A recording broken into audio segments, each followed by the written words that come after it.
Okay, good morning, everybody. We're just waiting for people to join.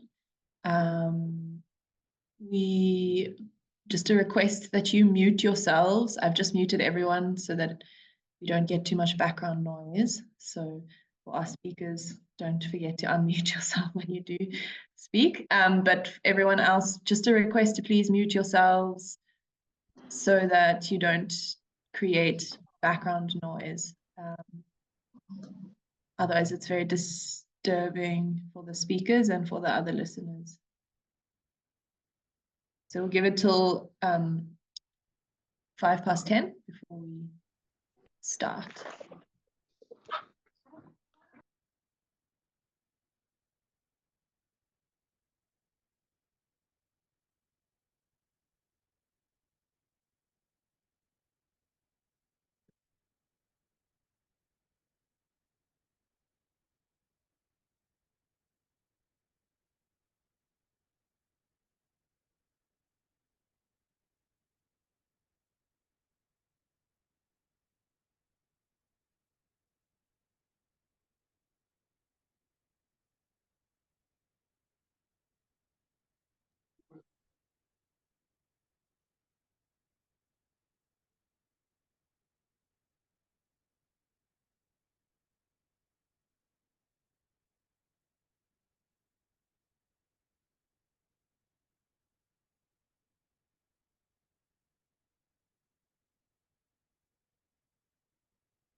Okay, so it is 10:05.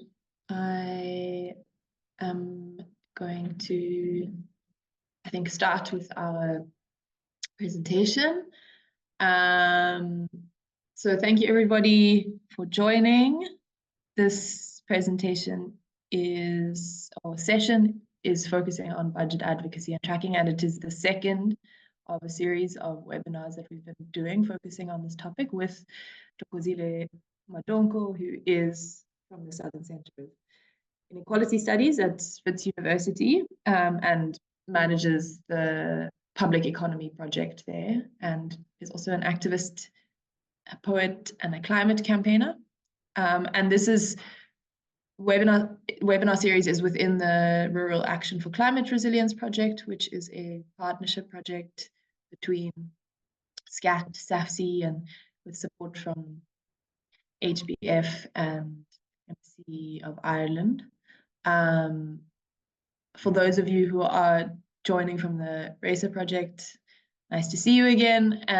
For those of you who are joining from the various networks that are not necessarily within the RACER project, welcome. The recording of the first webinar is also online if you want to look at it at another stage, but this will be building on the information that was shared in the first webinar. And at the end of the first webinar, or last week actually, we shared a Google form and asked for everyone to respond to it. And in particular, we asked different questions around what focal points around what level of government you would be interested in learning more about when it comes to budget advocacy and tracking. And then also what sort of specific topical areas relating to service delivery and relating to climate change would be useful focus areas for you. So I just want to go through those responses. My slides seem to have a bit of a delay. There we go. So we had 31 people responding, and you can see that overwhelmingly people were interested in focusing on the local government. So hopefully today that will be sort of a topic that we get more insight into. We also looked at the different sort of general areas, and we created these categories based on different budgets that were shared, or budget levels that were shared in the previous presentation. So the first one is talking about police, higher education, social grants. Then we have basic education and health, and then basic services, and then human settlements, which I think goes across multiple levels. And you can see that the majority of people are sort of focusing in particular on basic services, which correlates with the emphasis on interest in local government. And then just in terms of what are the climate change issues that we are collectively focusing on predominantly within this group. A lot of people focusing on food related issues, gender-based violence and climate change, then water, and then flooding prevention, and then lastly fire prevention. Okay, so I'm not going to spend much more time because you're not here to listen to me, you're here to but that's just so you setting the scene, and hopefully we can learn more about budget advocacy and tracking from Thoko. So over to you, Thoko. I'm going to stop sharing now. Okay, good morning, everybody. I don't know, I see that many of you are from across the country, and if it's where I'm at in Cape Town, it's pretty chilly. So I hope you are keeping warm and dry in the winter months. And as Tara said, given the feedback from the little poll that we did, I'm going to be focusing primarily on local government today, and just really introducing you to some key concepts and ideas. So it's an introduction again, but building on the last session, as Tara has said. So I'm just going to share my presentation.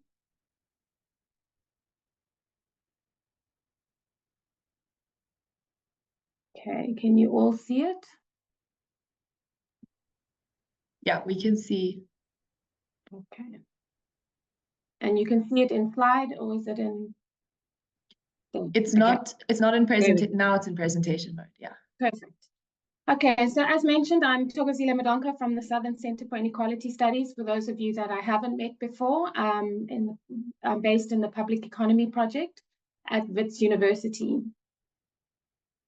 So the outline of today's session is, and Tara, if you can keep time for me so that I'm done in about an hour or so, like I will break it up a little bit with questions. The reminder is this a budget issue? So just to go over some of the core questions you need to ask yourself when you're trying to interrogate the particular issue that you're interested in, for example, food gardens, permaculture, or early childhood development, or any area that you are grappling with, gender-based violence, whatever it might be. And then a reminder of the 4 phases of the budget, which is absolutely critical for those of us that are wanting to track the budget process and engage and intervene.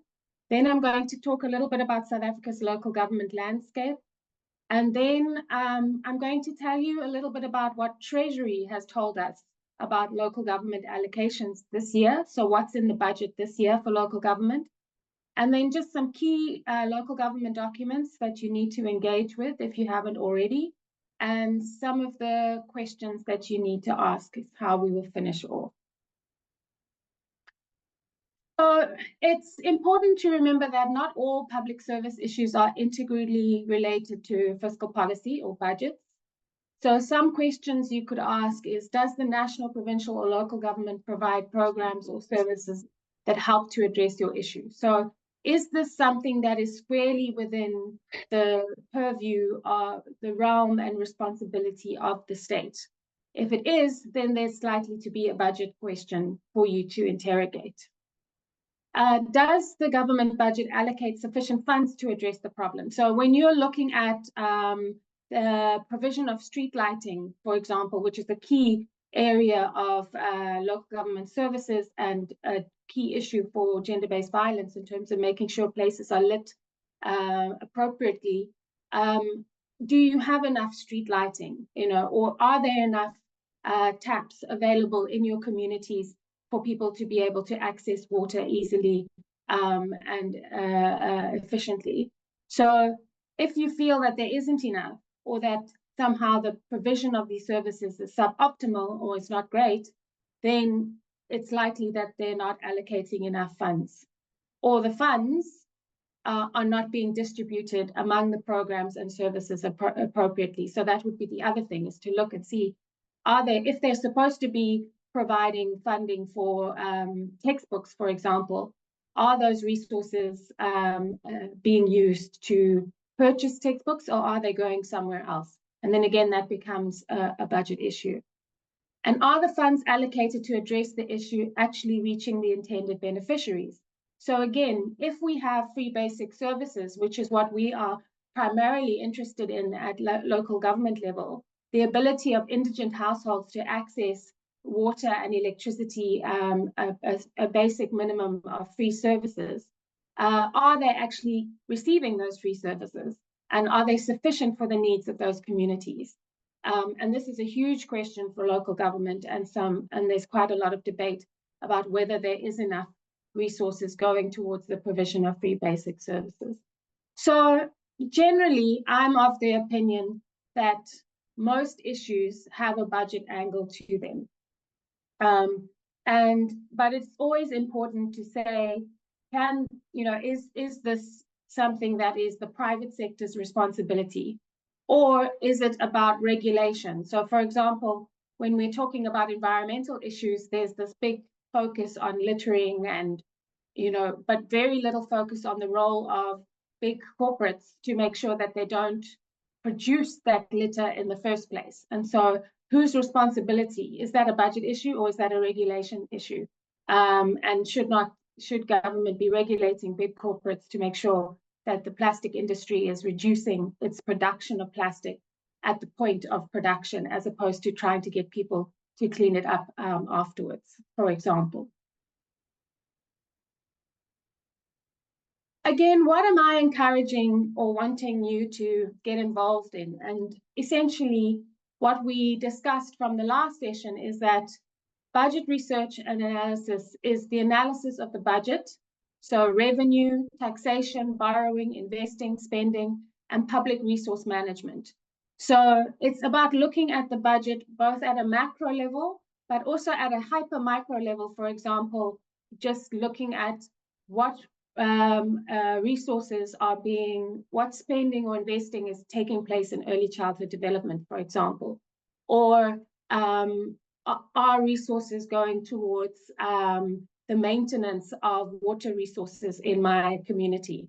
So that's really what we're encouraging you to do, but to go back and have a look and see what are the sources or budget allocations or expenditures to see how they impact on a particular issue. So for example, is your municipality releasing or providing resources towards providing land for community gardens, for example? Or are they making sure that the environment is safe enough for you to be able to adequately grow food within your neighborhoods, for example? And also to analyze the plans. So are these allocations and expenditure enough? Will they advance or undermine your right to free basic services? Those questions are absolutely critical. You might even find that there's very little planning for food gardens at your municipality, or at your provincial level. So you might find that they're not even planning to release land or to provide the auxiliary services to enable communities to grow the food gardens that they need. It's also about analyzing revenue plans to see whether they advance or undermine gender equality. So we're interested in gender-based violence. We're interested in making sure that resources don't exacerbate gender inequality, but actually advance gender equality. So when we're talking about lighting, for example, street lighting, that has a huge impact on gender equality if there's insufficient street lighting, for example, or insufficient toilet provision, sanitation, can make it very risky for women to have to go at night to walk down a few blocks to get to a toilet. That can undermine gender equality if they're not providing decent housing and decent neighborhoods and settlements. It's also the analysis of revenue plans and budget allocations and expenditures to shed light on your particular sector, so what you're interested in. So if you're interested in food gardens, you want to look and track and see what is government saying about the provision of food gardens, about promoting permaculture, about promoting healthy environmental food sovereignty in general. Or you might want to look at a specific, as we're going to be doing today, sphere of government, which is local government. Or you can be interested in a target group, so children, for example, early childhood development has a focus on children in particular. So I'm encouraging you to also analyze the budget process itself, so public participation and the quality of that participation. So the right to know, issues of accountability and oversight. So even if you don't necessarily want to get into the nitty-gritties of the actual allocations and read the budgets itself, but you want to participate in the process, what is your experience? Do you know when to participate? Do you know what documents should be available and what your public officials are saying? And then, of course, monitoring the implementation of revenue, which most people do without even realizing, because often we are commenting on the quality. So if the school buildings, for example, have not been painted in the last 3-4 years, you're already monitoring the implementation, because there should be a maintenance program for schools, for example, in the budget at a provincial level. That's a provincial responsibility, for example. So I hope this gives you a bit of a sense of some of the kind of questions that we are trying to kind of unpack when we are talking about doing budget research and analysis. And you don't have to feel that you have to be an economist. In particular, I want to encourage you, I'm not an economist. I'm a political humanities student.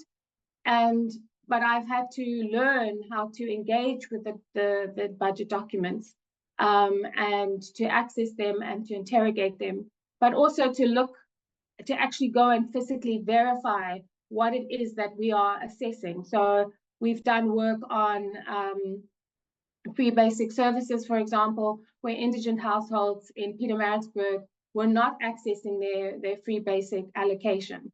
And so we did a lot of work to see why that was the case, what could be done to improve their access, how we could get the municipality to properly register these indigent households so that they could receive their free basic services, and also to write off their debts that was being assigned to them. So it has real life engagements that I can say that would encourage you to engage with. So as I've said, it can be used to empower ordinary people to participate in the budget process by demystifying it. And you can take on that role to really engage, whether you're looking at national or provincial or local, to inform public debates. So what does it mean when we have a policy that is geared towards the provision of free basic services, but at a municipal level, the municipalities are using it for trying to just run their day-to-day activities because they're not being funded appropriately? How do we debate that? How do we discuss that? So that can bring about policy changes. So we've seen incredible work done by NGOs, civil society organizations, to bring about policy change in the grants sector, for example. So the child support grant originally went up to, I think, the age of 12, and that was extended to the age of 18.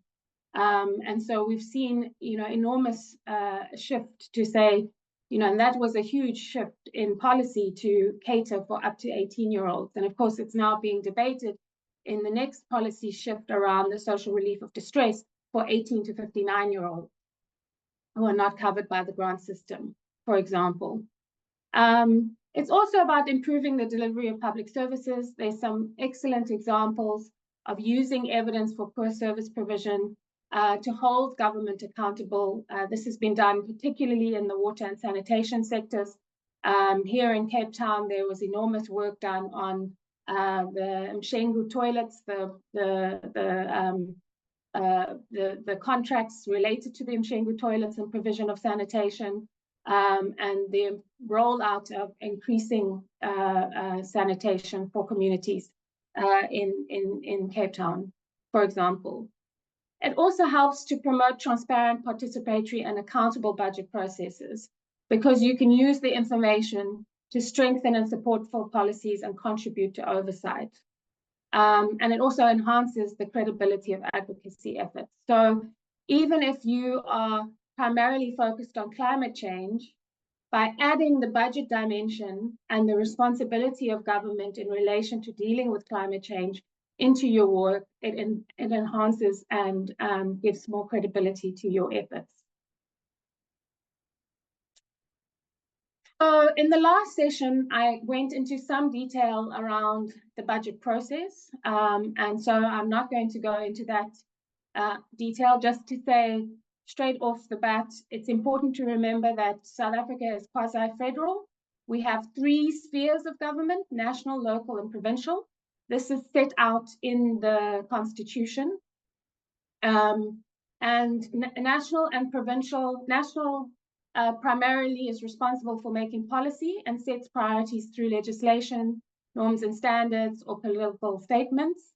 They receive a share from the revenue raised through taxation. And that share is then also used through conditional grants into other... Just before you come in. Yeah, just wanted to double check that the recording was back on. Yeah, and there are 2 questions in the chat. So okay. The first one is from... Oh, yes. Okay, I see it now. Okay. Yeah. Okay. So how to get involved in the budget process, provincial government. So we're not going to be talking about that today, but it's very, very similar to the national process. And it basically mirrors by a couple of weeks, the national process. So what you do is you get involved at your provincial legislature, and you monitor from your department. So the department that you're interested in your particular policy area, or there might be more than one department that you're interested in. You then engage in the department and its formulation of its budgets, and there's some invited spaces, but sometimes you have to create the space by going to them to say, what are your plans, especially as was brought up around the medium-term budget policy statement, which is released in October. And we are interested in what they're saying. It's a policy statement, so that is a budget policy statement in October that tells us something about what the resourcing and thinking will be for both national, provincial, and local government, so it's relevant. So you can ask questions about how they're formulating their budgets, what are they thinking about at a departmental level. And then through the legislative cycle, they have to present their budget. So for example, they're going to be holding their budget speeches. Each of the departments will be doing that. So they've just been doing it at national, and now they're going to do it at provincial level, the budget speeches. And so you can find out what your particular department, what they're saying about their particular budget allocation for the year, what they're prioritizing. And then you can monitor your committee in the province. So there are committees for each department, and you can then, or each vote, because remember we talk about votes, and they will then, you can then see what they're asking of your particular department or vote throughout the year. And so they do the annual reports, the planning, the strategic plans, everything needs to be presented. And that should be available publicly, and you should be able to attend. You might not be able to participate in the sense of asking questions, but you can request to make a presentation to the committees. So we've done that. We've made many presentations to the various committees. If you're focusing primarily on the treasury allocation, then it's about finance. And you would then look at your finance related committees, your committees on appropriation, for example. So that's at the province level.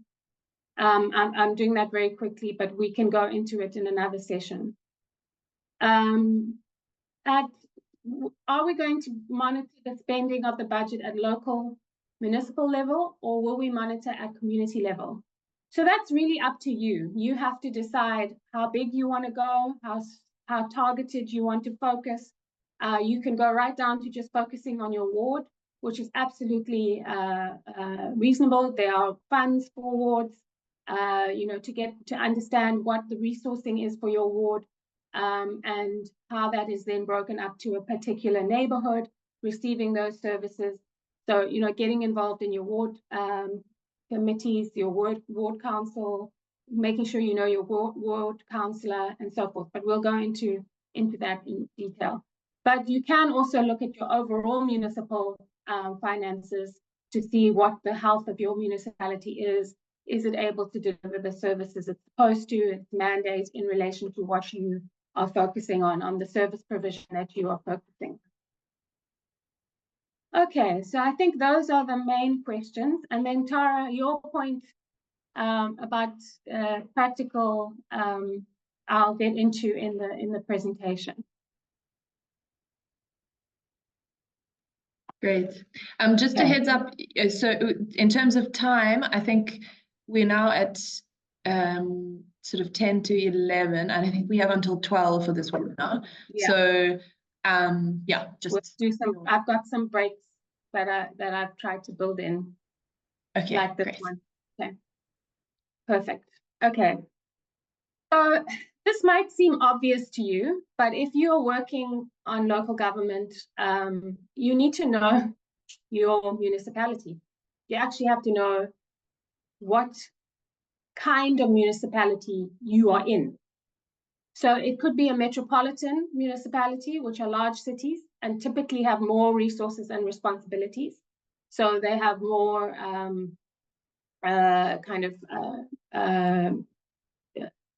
concurrent responsibilities. Like I mentioned, they roll out housing projects. They are able to raise loans to fund services. So they have a much bigger mandate than your local and district municipalities, which govern smaller settlements and rural areas. And a district municipality is made up of 46 local municipalities. And local and district municipalities share duties to cut costs and effectively use scarce resources. So why am I emphasizing this? Because if you happen to be in a district municipality, right, a local municipality that comes under a district, you need to understand what is your local municipality's responsibility and what is your district municipality's responsibility. And some are responsible for providing water, others are not. So some local municipalities can provide water, others it's the district's responsibility, for example. So and then, as mentioned in the picture, just not to forget, all of this falls under the province, right? And then of course there's national. And so we've just given a little example there of the 6 municipalities within the Chris Hani district municipality, right? And there's the district municipality is responsible for the provision of certain services that the local municipalities are not, and they share costs. So it's important for you to know whether you're in a metropolitan municipality, are you in a large city, or are you in a local or district? If you're in a district and your local municipality falls under a district, do you understand the different responsibilities of your municipality versus district?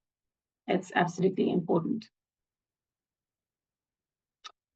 So just a reminder that local government has a 3-fold mandate. So it has elected leadership. So the elections for local government should be happening will be happening in 2 years' time, if I'm correct. And it also is representing local interests vis-a-vis other government spheres. So in theory, the representation is meant to feed up into the big national. So this is an absolute critical point, is that, you know, if you're talking about an issue like climate change, it cannot be just national government responsible for it. There has to be representation at local because of the experience of climate change at a local level, or biodiversity loss, or whatever it might be that is linked to climate issues. And so if your particular local municipality has a deforestation issue, for example, that should be fed up the system into representing the need for other kinds of economic development, so communities don't have the resources available to them, so they don't have to deforest. I don't think that's a word, but cut down the trees. It is also meant to be inclusive. So this point about encouraging and enabling participation, consulting on the draft budget and service options. And these should be invited spaces. So where there's a call for you to come in from your elected representatives to engage on and a culture of participation, should be responsive to needs, and meet its reporting requirements. And then what we're all critically aware of is its service delivery and development mandate. So it's not just enough to talk about service delivery, but we also want to see people's lives improving. And as I mentioned, this is set out in the Constitution: basic services, planning, local amenities, sports facilities, street lighting, health, etc. And some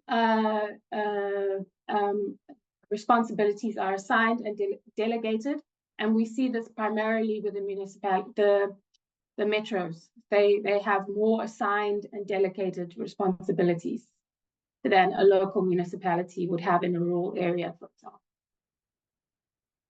It should place, ideally, community at the top, with the municipal council and the council committees, executive mayor or committee, advisory committees, and then you have the administrative official, the municipal manager, and the municipal administration. And these should all be feeding into each other to essentially support community development and service delivery. And there should be accountability from the municipal administration through to the elected officials through the municipal council.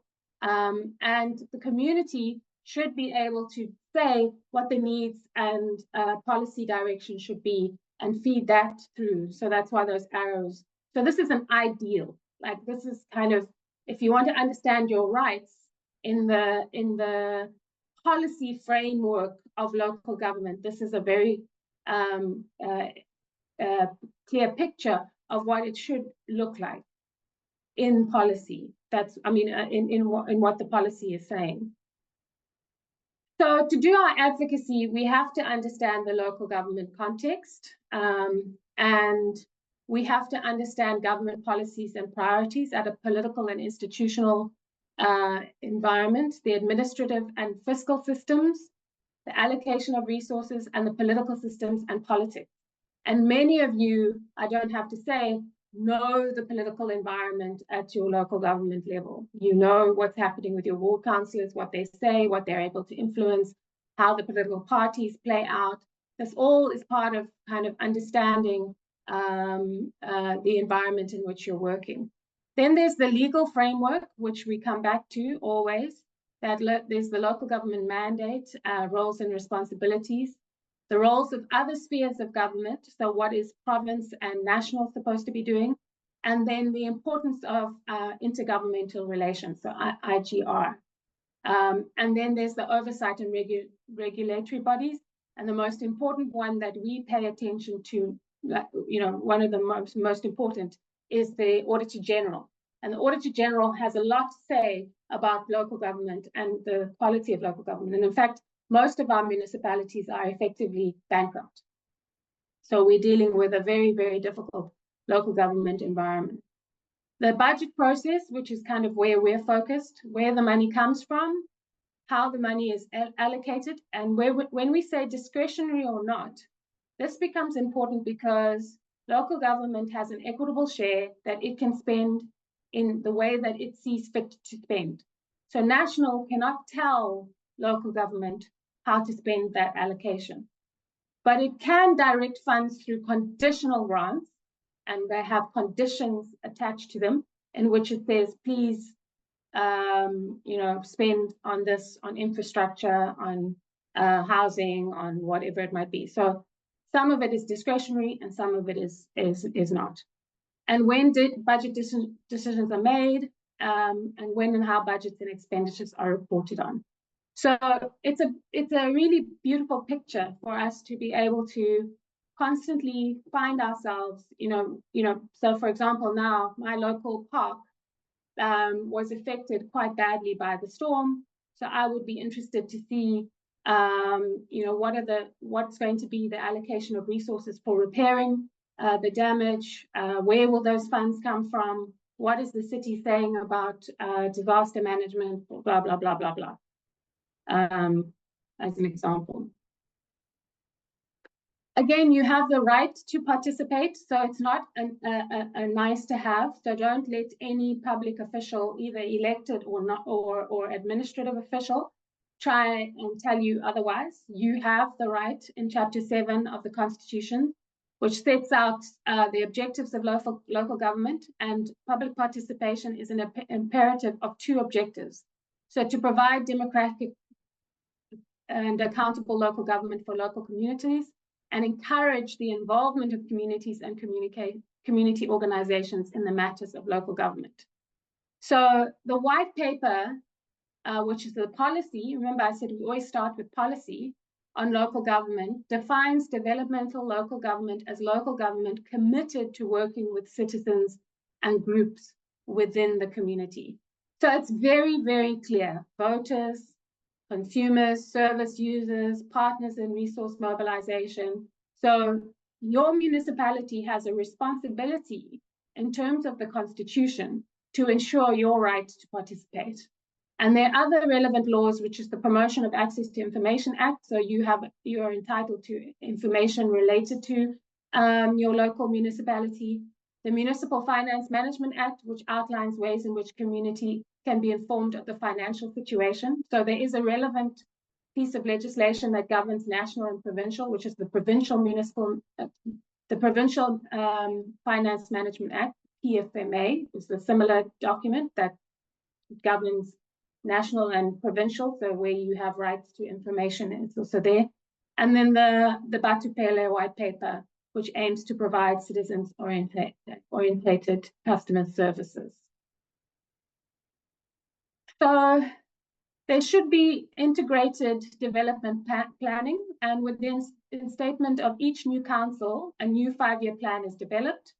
And that plan is one that you should be looking at and try and get to know and access. There's municipal budgeting, as I've spoken about. There's municipal performance management and public participation and citizen involvement. I've discussed that. Wow, okay.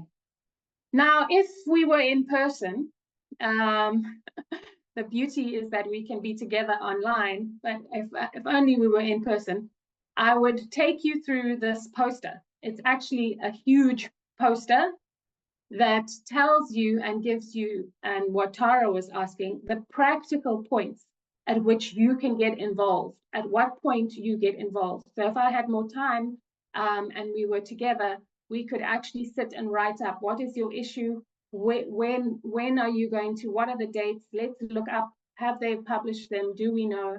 But essentially, you can get involved in your municipality's planning and budget process. And so I've just, for example, because we're in July, what you can engage is the service delivery budget implementation plan, which would have been approved within 28 days of the approval of the budget. And here, for example, you can track the implementation of projects that concern you and ask for regular updates from your councillor and municipality and relevant contractors. So that's a piece of evidence. So you take your service delivery budget implementation plan that gives, you should be able to see your ward in that plan.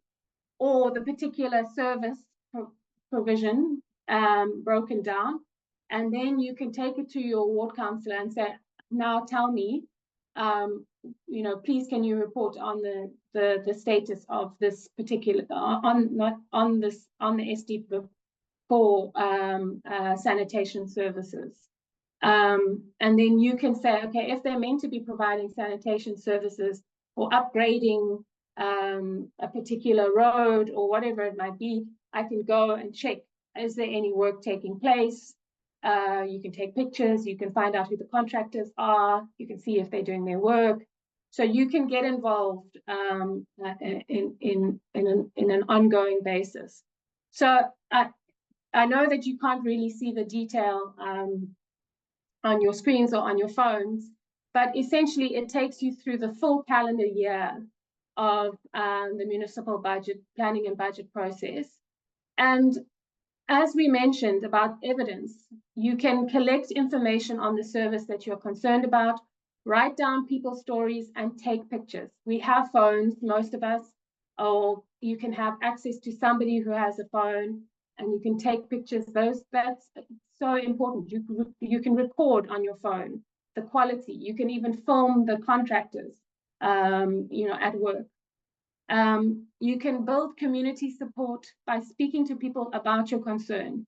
So discuss it, come together. Say, if you're interested in, for example, air quality, which is something that your local government and your provincial government are responsible for, then you can say, we're concerned about air quality in our neighborhoods. You can talk to people who have asthma, what kind of chest-related illnesses that you're seeing in the community, speak to the doctors, build a campaign around needing to have the air quality checked, for example, or to release the information about air quality, whatever it might be. Attend ward and council meetings and make your concerns known. So again, these are spaces that we need to if you can't go, find out if there's somebody that you do know who goes, and you can ask them to ask the questions. So sometimes we're not in a position because of cost, because of distance, whatever it might be, to get to these meetings, but you might be able to ask somebody who you know goes to them. You can use petitions that are a big thing about if you want to improve street lighting, you can use a petition, for example, to get people in your neighborhood, or if you want, you can organize public meetings and invite your local councillors. So we call those invented spaces. So don't limit yourself to just thinking you have to go when they call or have a particular event. You can create the event. Arrange for a delegation that is representative of the community to meet with councillors and officials, and approach a local newspaper or radio station and ask them to write a story on the issues that concern you. So we did a lot of work with the example of the sports field. We did a lot of community-based work. We engaged with the community. We had a fantastic set of interviews, and that's when it came up, the issue about young people and how they felt that this was creating problems for young people, in particular gender, and girls were getting pregnant, and now because they weren't playing basketball, this was something, so to make sense of how people are experiencing the lack of a service. So, we just saw it as, okay, they're concerned about the misuse of funds, but actually there was a whole interesting dynamic around gender-based violence and gender issues that were articulated when we spoke to them, and we did a petition, and we had local journalists come and look at the sports field and to report on it. So you can really get practical examples of how you can get involved in the particular issue that you're interested in. So I wanted to throw this up for you to write down if you've got pen and paper, because this is an activity that is quite important that you can do after this session, is can you draw an organogram of who is responsible for the service in which you are interested in? And this applies for those of you that are interested at provincial or national level. Do you know at province who is responsible for delivering your service? Who are the elected officials and who are the public officials, administrative officials? So remember, there's a distinction between your elected officials, so those are the ones that we vote for, and then you have the administrative officials who are also quite powerful that are appointed through HR processes and so forth. But some of them are political appointments, mainly the DGs or the municipal managers. They're hybrid, and there's some debate about that. So, I don't want to gloss over the fact that these are not just simple kind of, very senior positions are often quite complicated in that sense. But can you draw an organogram? Are you able to say who has responsibilities for the service in which you're interested in? And then do you know the names of the structures? So the departments, the sections, the committees. So the example that was asked about the early childhood development is who in the Department of Monitoring and Planning and Evaluation is interested in social development? In basic education, because now ECD is under basic education. So, and who under that is responsible for looking at early childhood development at the DPME level. That would be an example of trying to track to know who the person is that you're interested in. Do you know the names, titles, responsibilities of people in key positions? Finding this information is sometimes difficult, but is usually needed to find budget information and influence budgets. So what I want to encourage you to do is to just write this down. So, oh, well, this is recorded and I'll make the presentation available. But I just want to take because I've been speaking quite a bit, just like a 2-minute break for you to think about this and reflect on this. And please don't worry if you don't know, because what that means is that you have now a set of new questions that you can go and answer. So I'm just going to leave that up there for a little bit, for a minute or two, just to let you think through your issue. And can you draw an organogram of who's responsible? Do you know the names of the structures, so the departments, sections, committees, etc.? Do you know the names, titles, responsibilities of people in key positions? So those are the 3.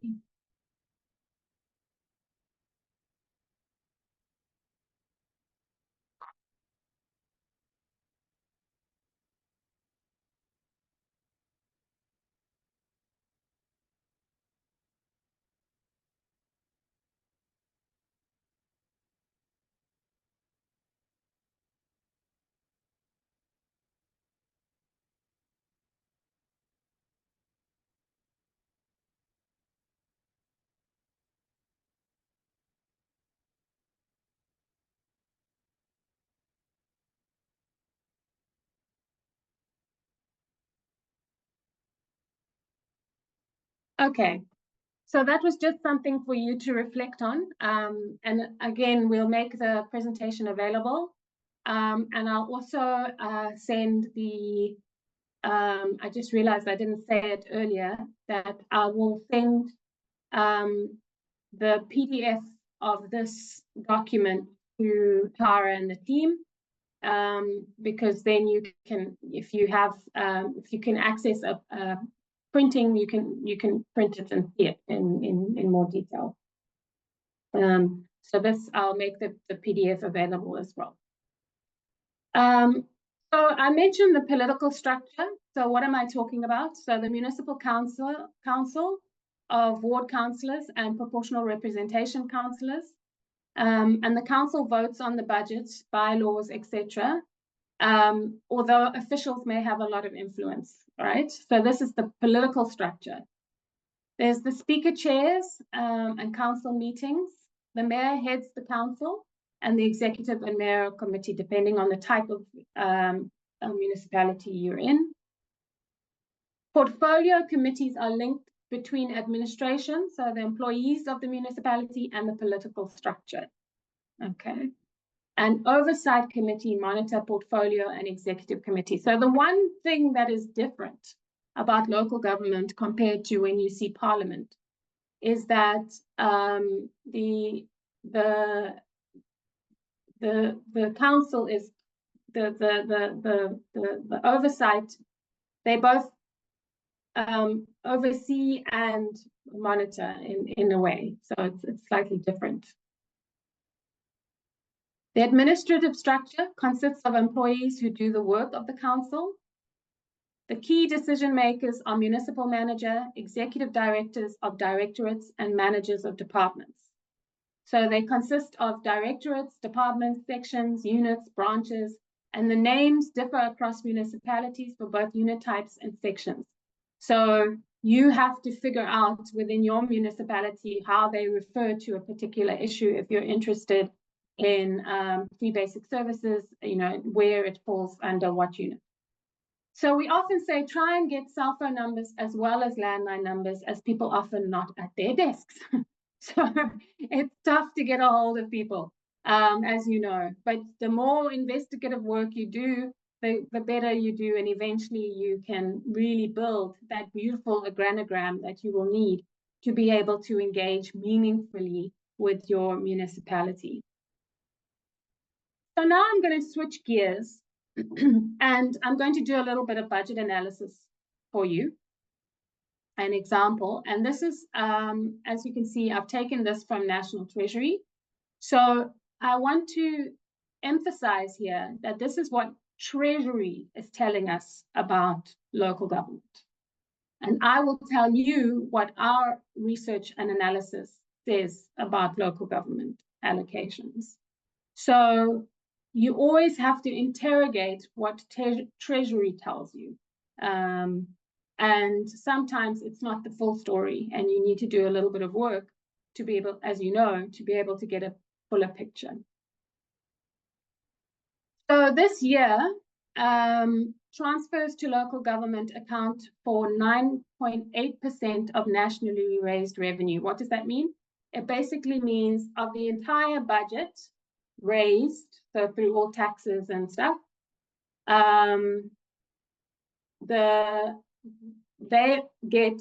local government gets 9.8% of that share of the cake. Why? Why 9.8%? Because the majority of local government revenues are raised by municipalities through their own revenue raising powers. Remember, I said they can raise revenue. Provinces can't. National can't. Well, I mean, it raises the big budget, but national departments cannot raise their own revenue. Let's put it that way. That's more accurate. So overall, direct allocations to local government grow by an annual average of 5.2% over the medium-term expenditure framework, which means over the next 5 years.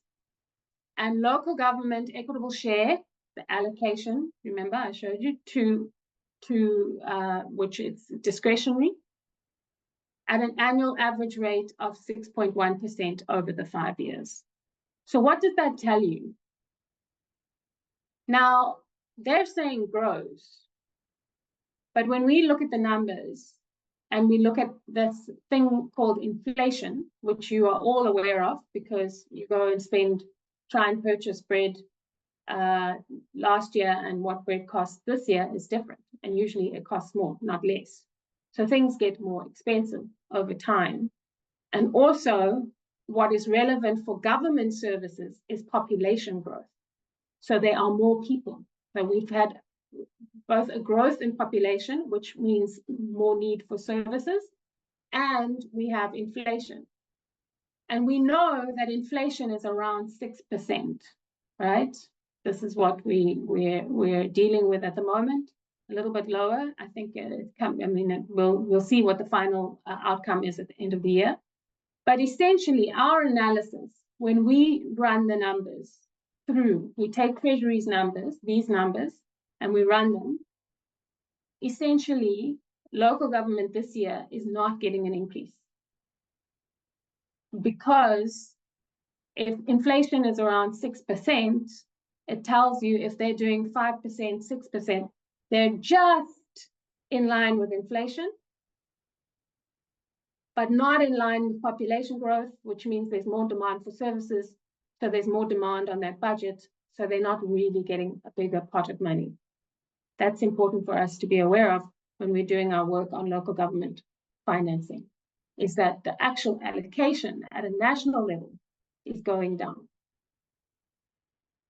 So I've mentioned the local government equitable share. It's allocated through a formula to ensure fairness for all the 257 municipalities. And the formula has been updated for bulk water and electricity and for other costs. And the formula fully funds an estimated 11.2 million poor households. Now, again, this is what Treasury tells us. But in reality, are the funds, this is the budget research, my question is, they're saying we've designed it that 11.2 million poor households should benefit from this equitable share, of which is basically a 567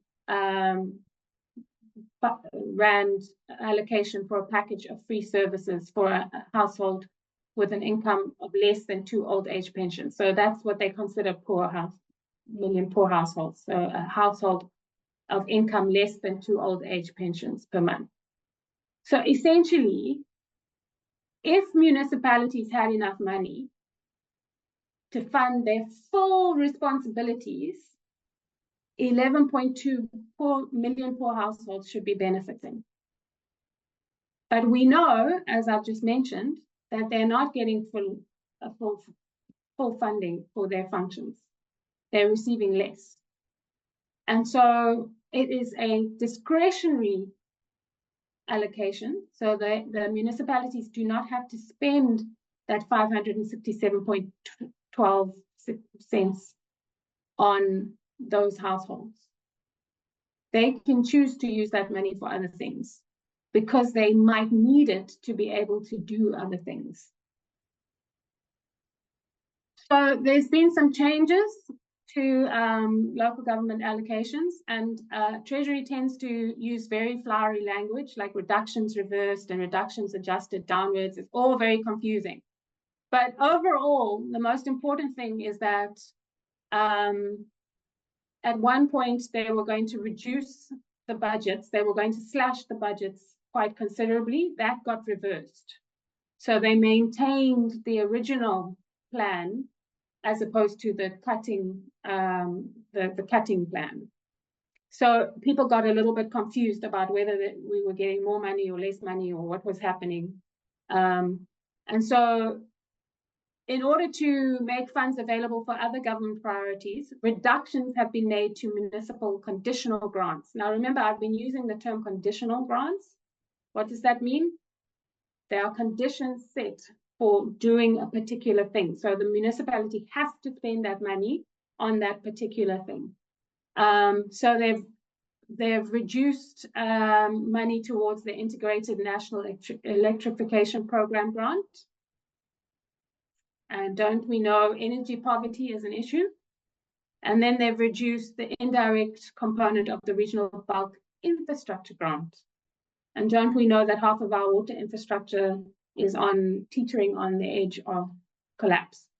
So not only did they cut the equitable share or reduce it or not give enough funds through the equitable share, they also have cut the conditional grants towards local government, which means there's less money available through the conditional grants for those conditional issues that are needed, like infrastructure, bulk infrastructure, and national electrification. So, and they've done some conversions, which is fine. You don't need to worry about that. And they shifted the municipal disaster recovery grant to fund the repair and recovery of municipal infrastructure damaged by disasters, which we're interested in. And then many of you might be interested in knowing that funds has been, for those of you that are looking at energy poverty, that 2 billion has been shifted for the new smart meters grant. So, and there are some concerns around how smart meters and metering works, particularly for water. Yeah, so that's a little bit of a background on kind of how local government is being reformed. So are there any questions on that presentation around the funding of local government before I go on to the last part of the presentation? Yes, I do, Thoko. Yes, please. I just want to understand about equitable share. If I heard you clear, is you are saying equitable share is for poor municipalities. But I want to understand now, equitable share is based on revenue that you manage to collect as municipality, or what determines it? Because I understand there is level of municipalities. So mine is level 2. So you will find that in Port St. John's, where I'm in, and Mthatha, the equitable share is not the same. So what it's determining this equitable share for our municipalities? Because other municipalities that is receiving this equitable share have so many businesses to rake a revenue. Then, like mine, we don't have businesses that we can rake more revenue to sustain the municipality. So I just want to understand about this equitable share. How does it determine in terms of level of the municipalities? Also, you talk about Ilendo in Municipal Structures Act and Systems Act. I think before we work with the municipality, we had to understand clearly about these pieces of legislation, because if we don't understand these two pieces of legislation, Systems Act and Structures Act, we'll have a problem to seek this information, or to promote or encourage the participation of citizens to this local government sphere. Thank you. Great, thanks so much, Nombiniso.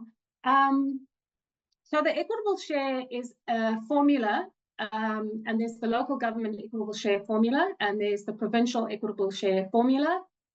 And then there is the equitable share formula for national, province, and local government. So there's a series of formulas that are all available, by the way, on the Treasury documents, so you can look at them. And they are determined by a number of factors. And that's why you'll find that different municipalities will receive different allocations, because they're looking at population, they're looking at poverty rates, they're looking at revenue raising ability. So that's why the change, the shift, when they shifted the local government equitable share formula a couple of years ago, they shifted it. They actually did shift resourcing towards poorer municipalities. So the equitable share formula, the local government equitable share formula, goes to all 257 municipalities. So it doesn't, but it's designed and weighted in a complicated way to make sure that those municipalities that need the resources get them, that cannot raise their own revenue, and those that can raise their own revenue get this set amount. But of course, because of apartheid spatial geography, because of the legacy, because of the fact that the metros are huge, they can raise funds in ways that, and we have an unemployment rate that means that there isn't the necessary economic activity in many of our local rural municipalities to be able to raise that revenue. So there's still a question outstanding about the actual formula that needs to be addressed, particularly now that we talk about climate change, because the bulk of the money that municipalities are meant to raise is from utilities. So the idea is that they raise their financing from electricity and water. And we're seeing with load shedding, with a water infrastructure breaking down, that the municipalities, even if they're not even providing the service. I mean, load shedding, we're not getting electricity. So we're not, they're not earning an income from that electricity. And richer households, wealthier households who are able to are now offloading and getting solar and getting boreholes. So it's becoming a big question, the elephant in the room, essentially, for those of us that are interested in local government financing, is that the financing model for local government has to fundamentally change. Because it is clear that given the historical legacy of apartheid South Africa, and given the now enormous impact that climate change is having on our communities and the nature of our economy, we need a different model, because it's just not working. Our municipalities, most of them are bankrupt. They can't provide services, and so you're assuming that there's a revenue raising ability that just isn't there, and also revenue raising ability on a particular thing that isn't being provided, like electricity or water, depending on where you are, where there's infrastructure problems. And then I've just pointed out that they've cut the electricity and the bulk infrastructure funding. So that's a little bit more of the picture on the equitable share. It is. I mean, I can show you the formula. I'll send Tara where you can see. I mean, it's kind of a little bit even complex for me, but you might find it interesting. You can look at it. Absolutely. Policy. So legislation is critical. We need to engage with our legislation, and we need to understand what it is that government is saying they're promising. It's not unlawful to redirect funds, because it's an unconditional grant. So it's the best way to explain it is to say that the equitable share amount that a municipality gets is an unconditional grant. They don't have to. The Treasury in some way is trying to get them to fund, and they should be funding poor households, but they also have other mandates. So we've seen that there's pressure on, if people are honest and Treasury is honest, they know that there are pressure on these municipalities to deliver multiple services in a context of shrinking budgets. And so it's not unlawful for them. So, I mean, it would be interesting if they were to say, let's make it a conditional grant, that the free basic service becomes a conditional grant. That would be interesting. I mean, it's not an impossibility. That could be a possibility. They could do that, but it's not unlawful. What is unlawful, interestingly enough, and this is where the budget work comes in, is the lack of provision of the service. So by failing to provide free basic services, that's unlawful. So the municipality would have to justify why it redirected the funds, or explain how they are, what it is that is preventing them from being able to make sure that indigent households are receiving their free basic. But what has happened is municipalities have made it quite difficult for households to qualify and to access the free services. So that's also what we found in our work in Pietermaritzburg. They just weren't registering people. So they were saying we've only got 5,000 indigent households, even though it's known that there was 20,000, for example. I'm just throwing those numbers out. So that is an interesting angle. And that's where your budget work comes into it, in terms of the analysis. Okay, so the last little bit is just some of the key documents And you can find them on the Treasury website. And that's the link. So if you're interested, it's incredible. I did some work with a couple of municipalities, and I went to one of the municipalities I was training, and I pulled out their budget, and some of the municipal officials had not seen their budget, and they were like, "Where did you get this from?" I said, "On the Treasury website." It's there.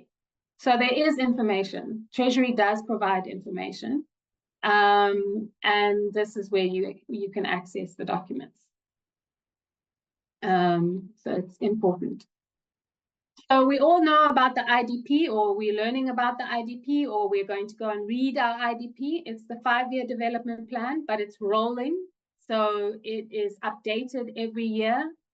And it's meant to be developed in a participatory manner, and it outlines how the budget will be spent and the priorities. And it states in which areas and which projects will be implemented, and covers both service delivery, so operating expenditure, and infrastructure, which is capital expenditure. So in budget speak, operating expenditure, day-to-day expenditure, and infrastructure is your more solid, kind of think of it as capital. So like others, it's a very long document, and you can use Control F, or you just focus in on your area that you're interested in. You don't have to read the whole document. You can skim it and look for what is relevant for your particular issue. The Service Delivery Budget Implementation Plan, it's similar to the IDP, but covers only 1 year, and it shows what is planned for the budget year. So remember, I said now in July, it should be done. You should be able to access it now, and you can look, and explains how it will measure its progress. So what is going to be provided when. So I encourage you, if you can, to access these documents. And if you need help, just send me an email and I'll help you to access the documents. So I'm available, because it's really a critical part of this work is engaging with these documents. Then the municipal budget, which people tend to like, where their eyes blur over, and it's lots of numbers, as you can see in the picture. So it details where the municipality will get the money and how much, so the revenue. It details how municipality will spend its budget expenditure, and it includes tables showing money amounts plus the narrative. So it tells you why that amount of money and what it's for. So it's you can understand better, it's not just numbers, there is a narrative. It must be tabled in council and voted on before financial year begins on the 1st of July. So we've missed the budget year, influencing the budget for 2024, but you can get ready for next year when the process starts.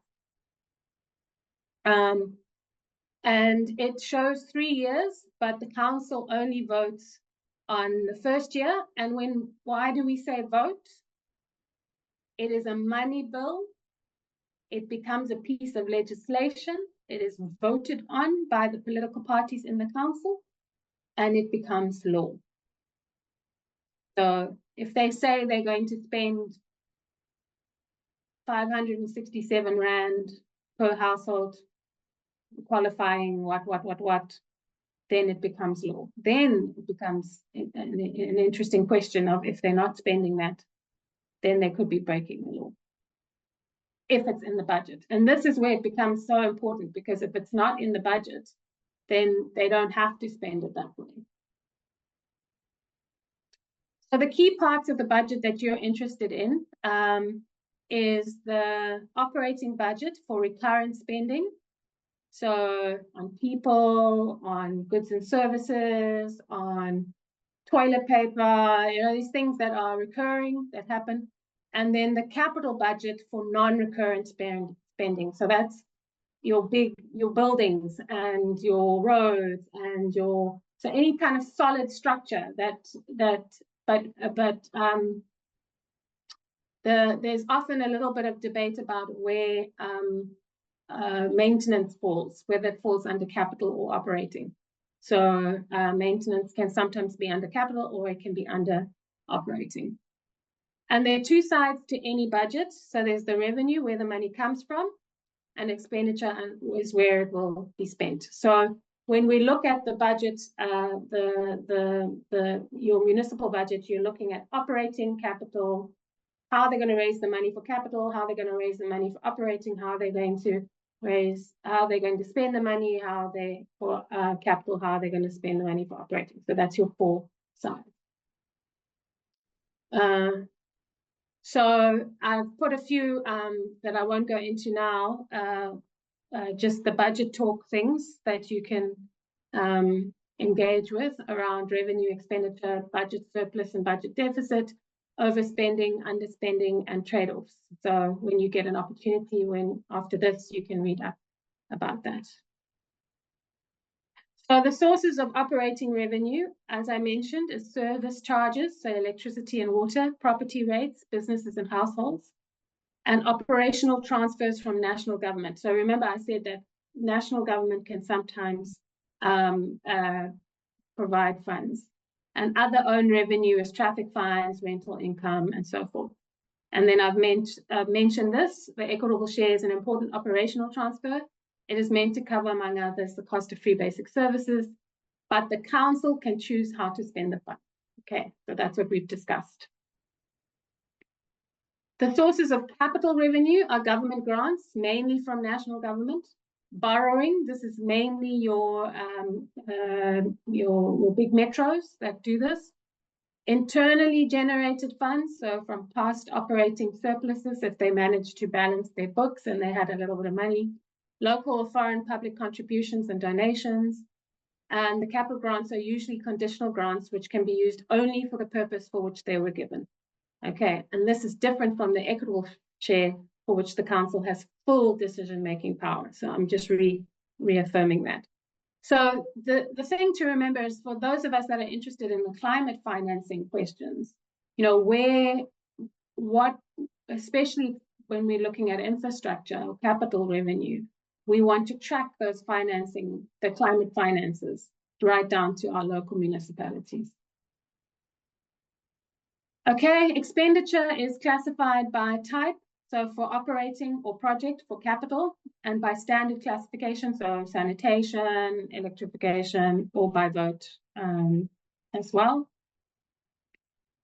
And the key types of operating expenditure are employee-rated costs, remuneration of councillors, finance charges, interest on loans, bulk purchases, contracted services, transfer and grants. And these are not the only types of operating expenditure.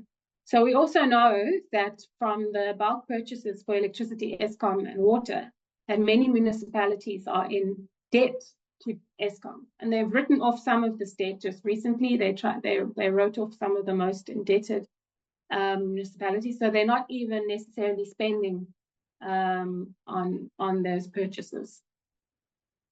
And this is just an example of how they can do it in terms of categories, so that you know what you're looking at. So trading services is usually electricity, water, wastewater management, waste management, but it depends on your municipality. They are trying to standardize it through what's called MSCO, the municipal standard, MSCO,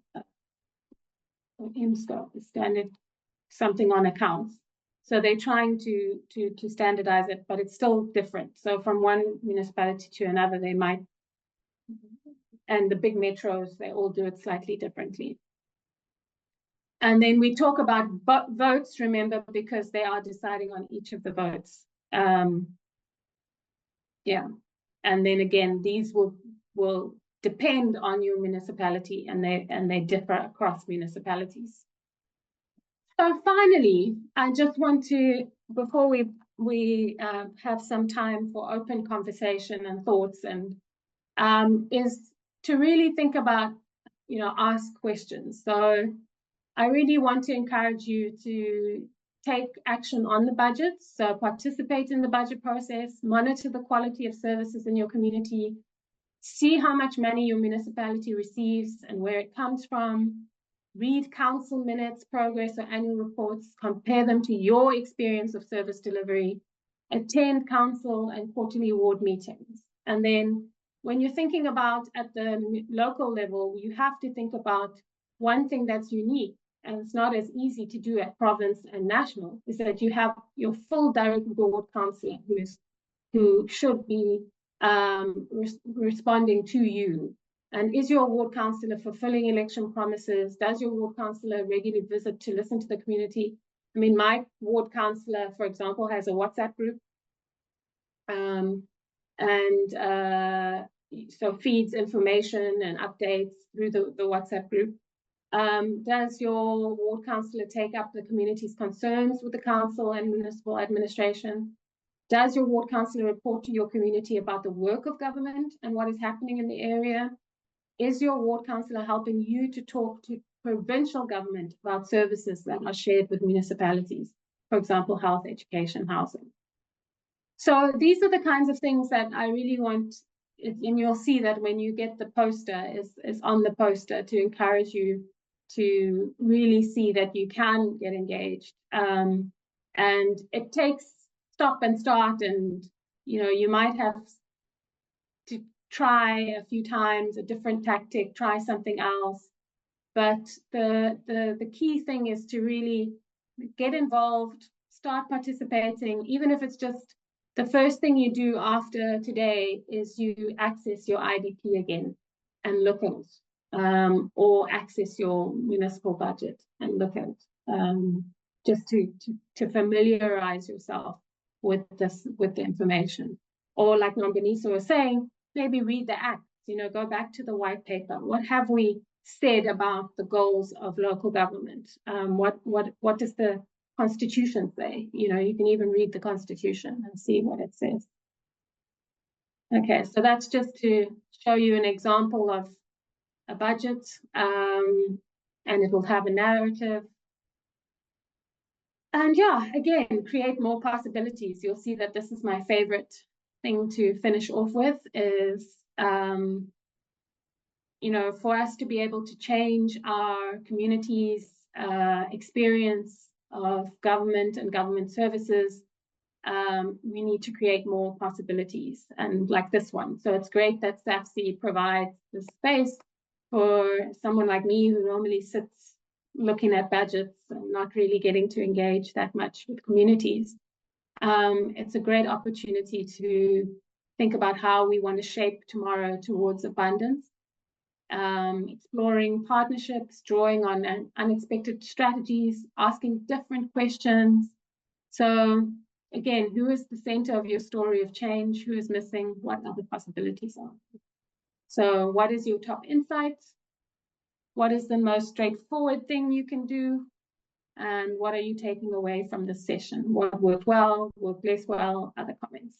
So let's open up for conversation. We've got 15 minutes.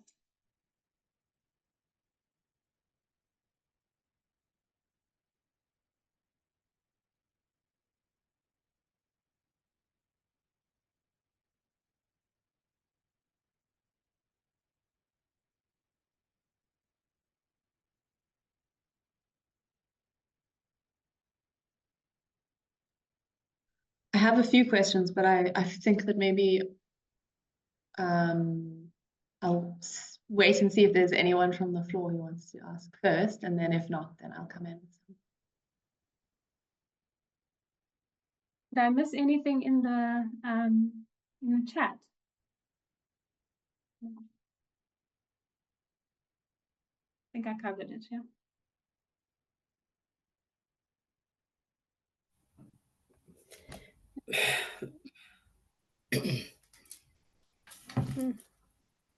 No, okay. Yeah.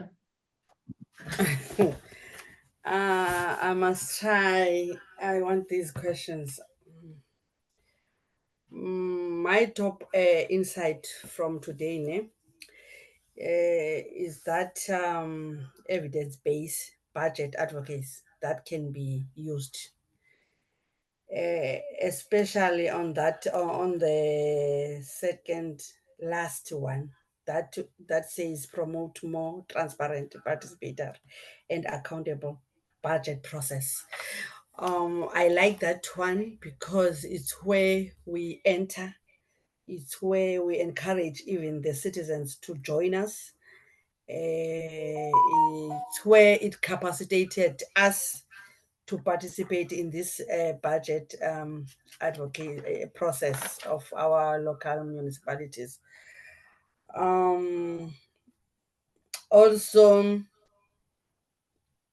I'll go to question 3. I'm sorry.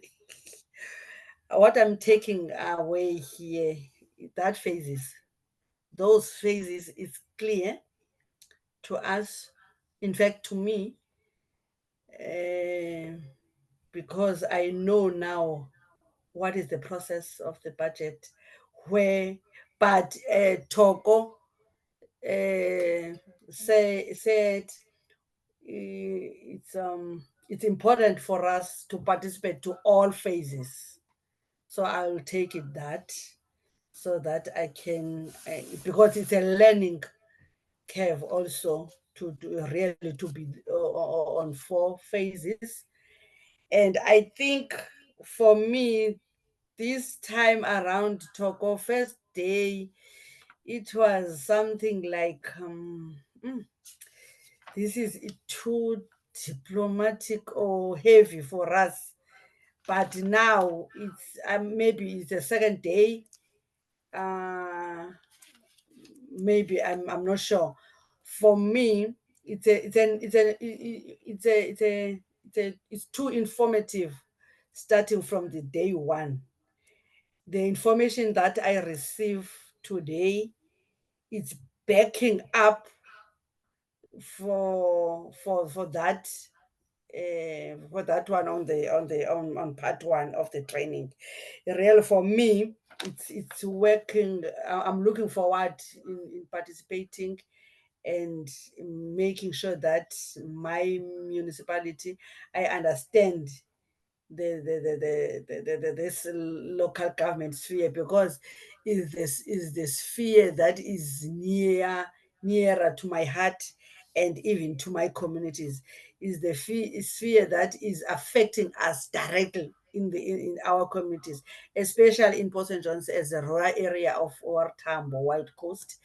We are too far. In terms of service delivery, is the area that is experiencing the poor service delivery. Even accessing to deliver these services that we are doing as advice office, it's not easy to access in other areas because of poor services on those areas. So for me today, really, it was my day, and I didn't experience any network problem as the first day, because I was reliable on that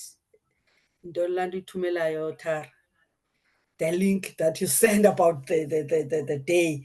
So for today, for me, really, it was interesting, and thank you. Thanks so much, Nobunisa. There's a question here about when a ward councillor is not reporting to the community, what steps should be followed to get update with council resolutions. So there you would want to try, if your political representative is not feeding back to you, then you would try to access the administrative. So the person who's responsible for keeping the minutes, there's always an administrative person that you could try and access that information. Yes, there is meant to be what they call transfers to households, money for supporting organizations, and the best way is to get a hold of your budget, find out where that money sits, with which directorate, and then you'll be able to know who to write the proposal to, or who to engage with to try and access those funds, especially when you're looking at climate change. So yes, there are funds available for community engagement and support.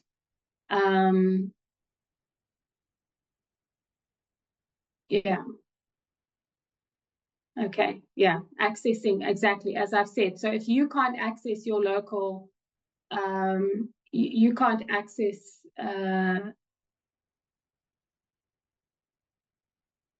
yeah, I think you'll meet your local ward councillor, if I understand correctly.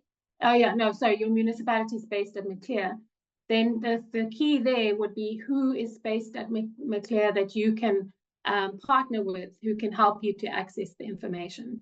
So can you set up a WhatsApp group with people who are able to get that information? So yeah, absolutely. Sorry, Toko, I think that might have been a direct message to you. Could you just share what the So it was just basically saying that need to engage our local municipality, so we're aware of the budget, but it will not be easy for us at the moment since our local municipality is based at Maclear, so they're not based where their municipality is based, which is a real struggle. So you have to. That's where partnerships become so important, because we recognize that yes, participation costs. You know, it's not something that doesn't do. Okay, and your questions, Sarah? You did just answer the Sophila's question here around the local government supporting organizations, or did you? Yes. Yeah. My question was more, it's around the IDP and sort of how much detail is expected to be included in the IDP, because I understand, that you also then have the SDBIP and then you have the municipal budgets. So how, when we're saying that we should be calling out municipalities if they're not doing adequate planning, sort of what are our standards to call them out? So it would depend on how convincing you find the IDP. So that would be one, just generally, like, does this sound like a good plan? But then if you're interested in a particular directorate, you would try and access the directorate level documents as well. So not just the IDP and the SDBIP, each of the directorates, each of the sub, they have their own planning documents and stuff that you can access. And so you want to go into into the level of detail that you need to for your particular issue that you're interested in, that you're focusing in on. But generally, the IDP should be convincing. You should read it and go, yeah, this makes sense. Like, this will, and if it doesn't, then that's, you can say this, given important things like, if you're interested in food production, for example, then you know what changes are happening in the environmental, in the climate environment that's affecting food production in your neighborhood. Does the IDP make mention of climate change? If it doesn't make mention of climate change, then it's a bad plan, because already that the climate is changing, the rains are changing, there's more drought or whatever it might be, floods, fires. I had some other questions, but I don't know if anyone else wants to come in before I... Hi, Tyra. Yeah, go ahead. Hi, good morning, all. I don't know if I've missed it, but I also have a question around the IDP. When it comes to the IDP, who does where does public participation sit? Is it important, or is it a must, or is it compulsory for the community to be part of drawing up or prioritize the IDP plan? Because I am on the ward committee, and what they do here in the Cedarburg area is that they only bring the ward committee together, and where whatever sector you in, you must almost like get the points from your area and then put the points on to the development plan. But I don't feel it that we are reaching everybody. There was a question just now, if the ward committee doesn't, or the ward member of the committee doesn't report back to the community, what can they do? And in my area, we do get together with the community, but the community isn't part of the integrated plan. You understand what I'm saying? So I want to know, must the community be part of it? Isn't it important for them to be a part of it? Yeah, so absolutely. So you might have missed the part that I mentioned around the right to participation. So it's built in, it's baked into the Constitution and into the local government legislation that there must be participation. So it's not a nice to have, it's not a, just talk to 3 people and you can tick a box. No, they must be full, comprehensive, and different sectors of society should be engaged with as well. So it's quite specific about making sure, and it's within the different legislation, and then even the Municipal Finance Management Act talks about the kinds of financing information that should be made available to communities to be able to participate. So it's absolutely, you're correct, that there needs to be very creative thinking around engaging communities in innovative ways. And there's so many interesting models that are being tested globally around getting people to be able to really give meaning to this idea of participatory democracy and what that means. And at the moment, we have a very archaic kind of system of participation that doesn't really enable us to reach communities in a meaningful way. So yeah, there's a lot of work that needs to be done. But we can do it sector by sector. We can do it as we influence in the area that we are interested in, and partner up with those that are interested in other sectors. So, we don't have to do everything, but, we can really make sure that in our corner, we are fulfilling that box. We're really filling that box and making sure we're reaching in relation to our particular issue, or you don't want to spread yourself too thin. You've got to be realistic about what you can do, but that doesn't mean you can't partner with other organizations looking at other issues. So for example, people who are looking at energy poverty and domestic violence, around street lamps, for example, can be a very interesting. Yeah. Cool. I think that's it. That we come to the end. Are there any other questions?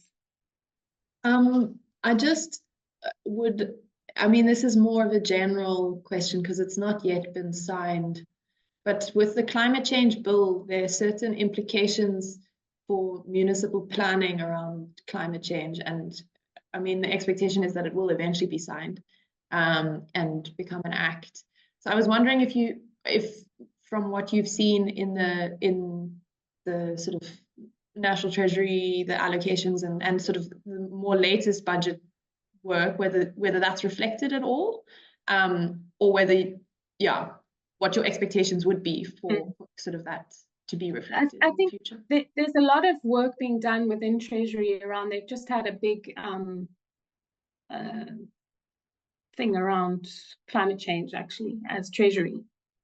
So they are signaling that this is of interest. And so and they're doing climate tagging, which is looking at funding that they can say has a climate effect, or it contributes to addressing climate issues. And there's some critiques about tagging because it's also done for gender responsive budgeting. So there's some concerns around tagging. So it'll be interesting to see how they make and integrate the ways in which they talk about financing from the mitigation adaptation perspective. How they're going to be able to show that this relates to mitigation, this relates to adaptation, this so all the stuff that they loss and damage, like the kind of where the funds are needed for loss and damage. So I think it's still early days for me, at least, in looking at this, but there might be more more information than I'm mentioning at the moment. Yeah. Well, I think we've come to 12, but this was such a really, yeah, educational, informative session, and feel like, again, we've only just scratched the surface. So I think moving forward, we'll hopefully try and continue engaging with you in different ways, and maybe see if we can, you know, bring you to more workshops, maybe have some more time in person with you. But that's a conversation that will continue after this. But yeah, I just want to really thank you for taking the time, and yeah, and just huge appreciation from all of us for doing this work and sharing your insights and knowledge.